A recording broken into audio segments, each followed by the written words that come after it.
ორი ნომერი, ერთი ყველა ზარები შედიოდა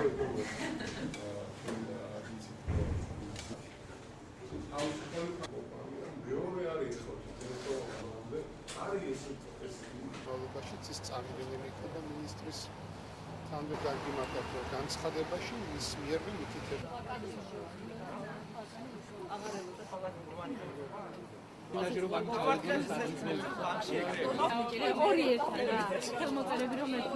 განცხადება ჩემს მიერ იყო თუ არა დაწერილი, ამას ალბათ ნაკლები მნიშვნელობა აქვს.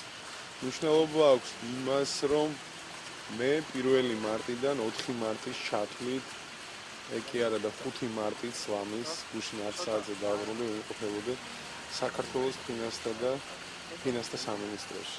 სხვადასხვა საკითხებთან დაკავშირებით.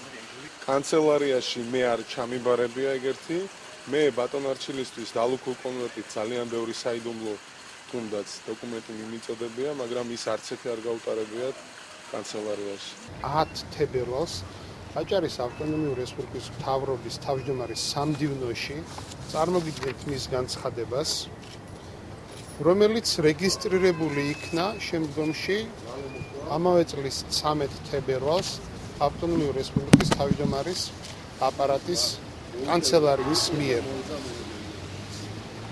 თავმჯდომარე რამოდენიმე დღით იმყოფებოდა მივლინებებში, რომლიდან დაბრუნების შემდგომ გადაწყვეტილება მიიღო და თანამდებობიდან გადააყენა ფინანსთა და ეკონომიკის მინისტრი, ასევე წარმოგიდგენთ ამ განცხადების როსტურად ბრძანების ასლს.